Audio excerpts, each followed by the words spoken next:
유난히 하늘이 푸르렀던 날 설레는 마음으로 길을 나섰던 부부가 있습니다. 저희 아버님을 집으로 모시러 가다가 기분 좋게 갔죠. 하지만 행복은 오래가지 못했죠. 0.01초도 안 걸리는 한순간 뭐가 오네? 저거 뭐야? 이게 아니라 그냥 팍! 끝! 죽으면 안 돼, 죽으면 안 돼, 죽으면 안 돼. 그거만. 그 상황에선 그것밖에 해줄 수 있는 게 없더라.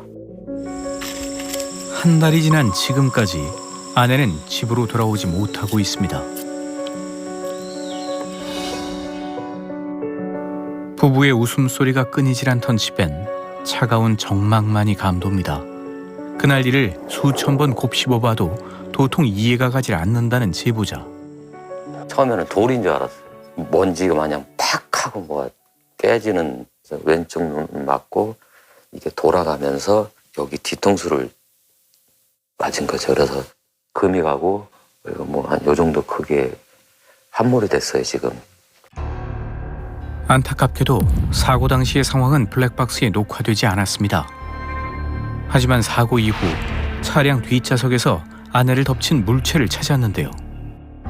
차 유리를 뚫고 들어와 아내를 치고 뒷좌석 유리까지 강타한 건 엄청난 무게의 쇳덩이였습니다. 지름이 한 정도 될 거예요. 그 무게가 3.5kg인가? 완전 통쇠라고 보시면 돼요, 쇠. 돌은 운전하면서 흙 묻은 건 모래 떨어지면 탁 하고 그런 거는 경험해 봤을 건데 넘어오리랑은 상상도 못했죠. 무방비 상태로 쇳덩이를 맞은 아내는 2주간 의식불명 상태로 사경을 헤매다 얼마 전 다행히 눈을 떴습니다. 하지만 뇌혈관 손상으로 의사소통이 불가능한 상태라는데요. 유달리 금슬이 좋았다는 30년차 부부. 아내의 흔적이 가득한 안방에 들어서기가 쉽지 않습니다. 나만 와서 자는 거 같고 병원에 버려놓고 온 거 같고 안 들어가지더라고. 집안에 남아있던 아내의 온기는 점점 희미해져만 가는데요. 이게 이제 그날 입었던 건데 아프죠.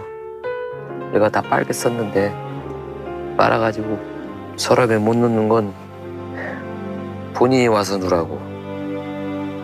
30년간 사는 게 바빠 여행 한 번 제대로 가본 적이 없습니다. 늘 가족들을 위해 헌신했던 아내. 이제는 자식들보다 우리를 위해 살아보자고, 둘만 바라보며 행복하자고 두 손 꼭 잡고 약속했었죠. 하지만 아내와의 평범했던 일상은 그리운 추억이 되어버렸습니다. 왜 하필 아내에게 이런 일이 벌어진 건지 하늘이 원망스럽기만 합니다. 평화로웠던 부부의 삶을 송두리째 앗아간 의문의 쇳덩이. 대체 그 정체는 무엇일까요? 사고를 조사 중인 경찰을 찾았습니다. 두 개 중 요 마스터핀이 차 안에서 발견된 거고 이쪽에 보이는 게 그 반대편 갓길 쪽에서 발견된 마스터핀입니다. 아내를 덮친 흉기 마스터핀은 타워 크레인의 부품이라고 합니다. 그런데 놀라운 것은 하나도 아닌 두 개가 도로 위에 떨어져 있던 건데요.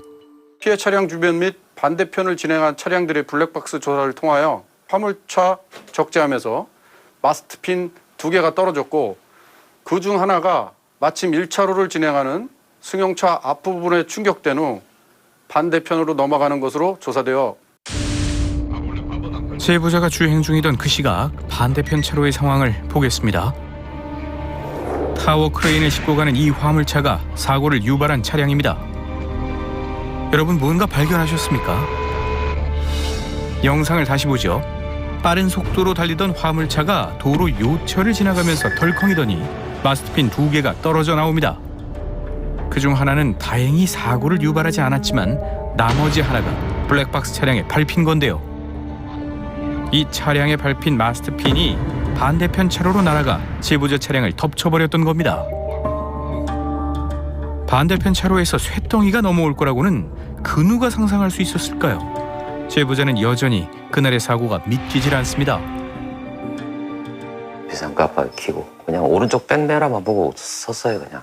근데 마침 뒤에서 이제 그걸 보고 안전거리를 다 확보해 줬으니까 세웠지. 지금 생각해보면 2차 사고 났으면 우리 집사람 아마 없겠죠. 피할 수도 막을 수도 없었던 불의의 사고. 여기서 뭐 천불이 난다 그러는데 진짜 여기 숯덩어리가 하나 있는 것 같고 하루하루가 지옥에 하루하루가 지옥. 아내를 지켜주지 못했다는 죄책감은 제보자를 끝없는 고통에 몰아넣고 있는데요. 자식에게 한없이 자상하고 열심히 살았던 엄마의 사고가 딸은 믿기지 않습니다. 그날따라 아침에 엄마를 뵙고 나갔거든요. 나 갔다 올게. 잘 갔다 와. 이러고 인사하고 뭐 반나절도 안 돼서 사고가 난 거니까. 사고 당일 아침 따뜻하게 웃어주던 엄마의 모습이 생생합니다. 그냥 시골 간다는 거 말리고 싶죠. 그냥 가지 말라 그럴 걸. 막 아프다고 거짓말도 해볼 걸. 막 이런 생각도 들고. 내가 갈 걸. 어느 날 갑자기 행복했던 한 가족의 삶이 무너져버리고 말았습니다. 도로 위로 쇳덩이가 떨어지지 않았다면 절대 일어나지 않았을 비극. 사고 발생 하루가 다 지나서야 찾은 가해 차량 운전자는 이토록 끔찍한 사고가 벌어질 줄 몰랐을까요? 이 적재물을 떨어지지 않게끔 어떤 고정을 할 수 있고 덮개를 씌운다든지 떨어지지 않게끔 해야 되는데 화물차 운전 기사분이 그 점에 대해서 간과를 했던 것 같습니다. 적재함의 뒷문을 열고 타워 크레인을 실은 화물차 운전자. 덮개라도 씌웠다면 마스트핀이 도로 위로 떨어질 일은 없었을 겁니다. 결국 화물차 운전자의 안전 불감증 때문에 벌어진 사고였는데요. 현재 운전자는 형사 입건돼 조사를 받고 있습니다. 도로교통법 39조 사항은 모든 차의 운전자는 화물이 떨어지지 않도록 묶거나 덮개를 씌우는 등 필요한 조치를 하도록 의무 규정을 두고 있고요. 이를 위반해서 사람을 다치게 하거나 사망케 한 경우는 교통사고 처리 특례법에 따라 5년 이하의 금고 또는 2천만 원의 벌금형에 처해질 수 있습니다. 피해자 가족들은 깊은 고민 끝에 카메라 앞에 섰습니다. 그들의 간곡한 이야기를 주의 깊게 들어주시길 바랍니다. 그 양반이 한 번만 더 돌아봤으면 이런 일이 없지 않냐는 거지. 그 한 번이 그렇게 힘드냐는 거지. 잘 묶였나 떨어지지 않나 그것만 한다면은 대한민국에 차에서 낙하가 돼서 사고가 났다라는 뉴스는 나오지 않으리라고 생각해요. 이 피해자 가족의 말처럼 그 화물차 운전자가 한 번 더 확인하고 단단히 고정시켰더라면 이런 일은 벌어지지 않았겠죠. 이 달리는 도로에서 날아든 쇳덩이는 그야말로 살인 무기가 될 수 있습니다. 느닷없이 당하게 되는 도로의 흉기의 습격, 이 상상도 못할 만큼 위험한 순간을 경험했다는 제보자는 또 있습니다. 매일 오가는 도로에서 이런 사고를 당할 줄은 상상도 못했다는 제보자. 또는 이제 톨게이트 바로 빠져나오고 한 50에서 60 정도 됐을 거예요. 또 나섰으면은 남의 차를 들여받았든지 아니면 모자하지 않았을까. 제보자를 죽음의 공포로 몰아넣은 건 앞유리창에 꽂힌 정체불명의 물체. 여기에 이렇게 박혔던 것 같아요. 이 정도에. 이 정도에 박히면서 거기 턱이 약한 데 있는데 또 걸려가지고 더 뚫고 떨어지는 못했죠. 조금이라도 각도가 달랐다면 생명에 위협을 가했을지도 모를 상황. 천운이라고밖에 할 수 없는데요. 그냥 퍽 하면서 박히는데 그 순간 뭐 딴 생각이 안 들어 멍하더라고요. 그냥. 그게 이렇게 날라오는 줄은 저는 생각도 못했어요. 그 강철 덩어리가 날라오더라고요. 부메랑처럼. 대체 의문의 물체는 어디서 어떻게 날아왔던 걸까요? 영상을 다시 보겠습니다. 자세히 보니 옆차로에서 주행하던 화물차의 하부에서 튀어나온 것으로 확인이 되는데요. 화물차에서 물체가 날아오는 것을 목격한 제보자는 곧장 화물차를 쫓아갔다고 합니다. 그분은 이제 아무것도 모르고 가시는 거예요. 그래서 제가 옆에서 클락son 울리면서 옆으로 좀 세워봐라 해가지고 옆으로 갓길로 세운 다음에 지금 그쪽 차에서 이런 물건이 날아와서 저 차 앞유리에 이게 박혔다. 확인 좀 해봐라 그랬더니 바퀴 밑을 이렇게 그게 보니까 판스프링이더라고요. 난데없이 제보자를 위협한 도로 위 흉기. 판스프링이란 대체 뭘까요? 1톤 차 이상 화물이라든가 이런 큰 트럭 같은 경우는 이렇게 판스프링을 사용합니다. 판스프링은 화물차의 바퀴와 차체 사이에 있는 완충 장치입니다. 차체의 중량을 지지하는 동시에 차량의 진동을 완화하는 역할을 하죠. 차량의 무게나 종류에 따라 크기나 형태가 조금씩 다르지만 여러 개를 겹쳐서 차량 하부에 장착합니다. 그런데 여러 겹으로 결속된 판스프링이 이렇게 쉽게 빠질 수 있는 걸까요? 지금 이 차 같은 경우도 마찬가지예요. 이 판스프링이 금이 갈라졌던 거죠. 갈라졌는데 정비를 안 하니까 결국은 고정 장치도 풀리면서 튀어나온 거예요. 이제 그 판스프링 용량이 있는데 적재 정량을 더 많이 하는 거예요. 그렇게 되면 판스프링이 갈라져요. 한마디로 파손, 절손되는 경우가 가끔 있습니다. 제보자의 말에 따르면 이 차량에는 가구가 실려 있었다고 합니다. 당시에는 짐이 많지는 않은 것 같은데요. 하지만 이전에 자주 과적을 해왔다면 판스프링에 균열이 생길 수가 있다고 합니다. 운전자들을 위협하는 판스프링, 과연 어떻게 관리되고 있을까요? 전문가와 함께 판스프링의 상태를 점검해 보았습니다. 그런데 판스프링의 색상이 조금 다릅니다. 스프링이 저렇게 빨간 색깔이 녹슨 것처럼 보인다면 저거는 굉장히 피로도가 누적돼 있는 거예요. 그래서 짐을 많이 싣거나 아니면 요철 부위나 그 포토를 해서 브레이크를 받게 되면 거의 스프링이 저럴 때 절손됩니다. 잘라진다는 거죠. 다수의 차량이 균열의 위험이 감지되는 녹슨 판스프링을 그대로 방치하고 있었는데요.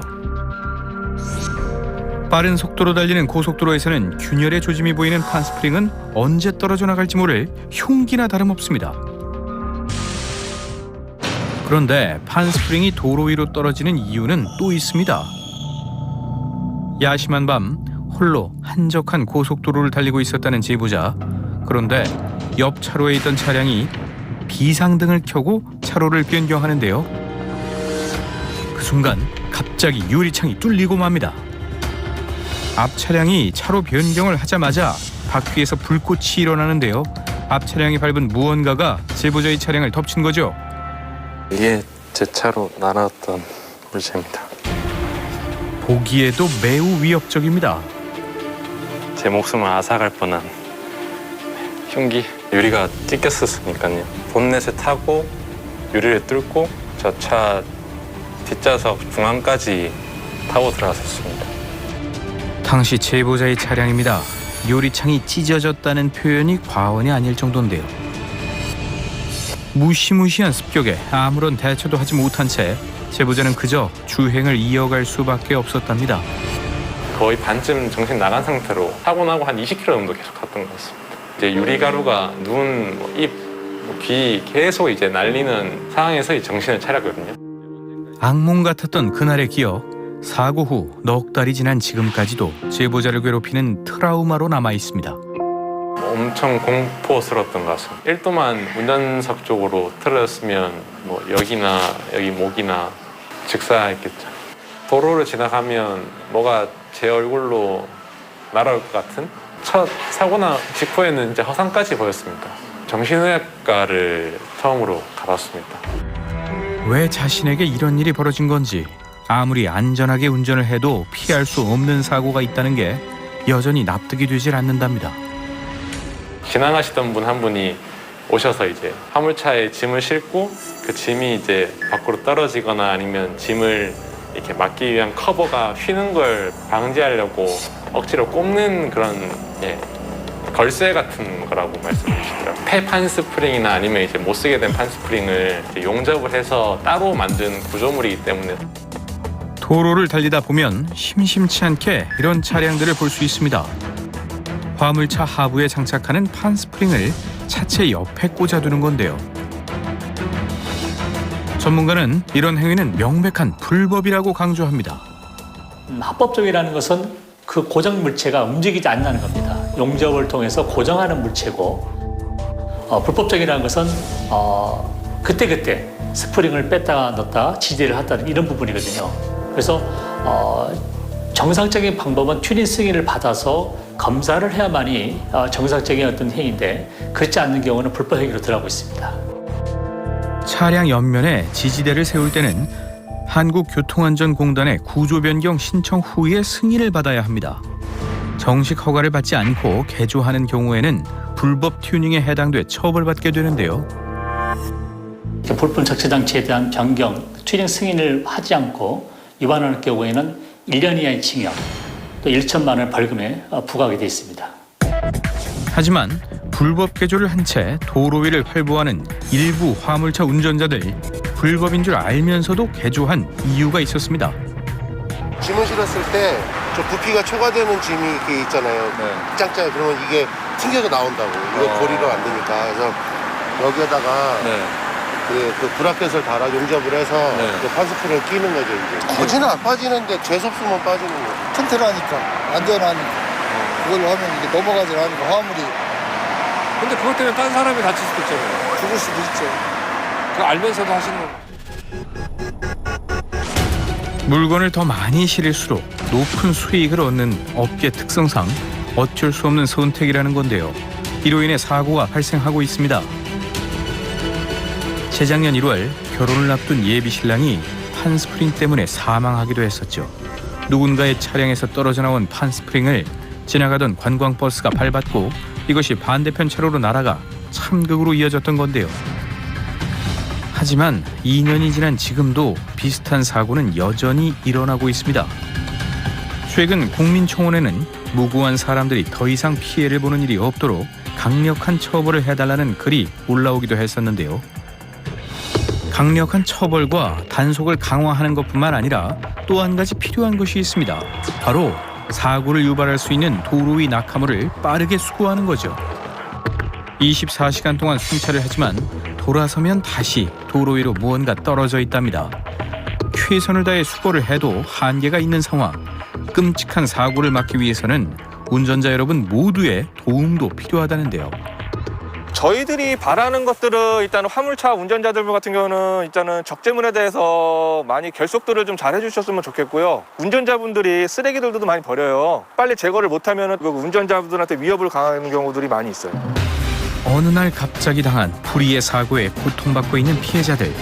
일부 운전자들의 안전 불감증으로 인한 참사가 더 이상 일어나지 않도록 화물차 운전자분들 차량 점검과 올바른 적재를 꼭 부탁드리겠습니다.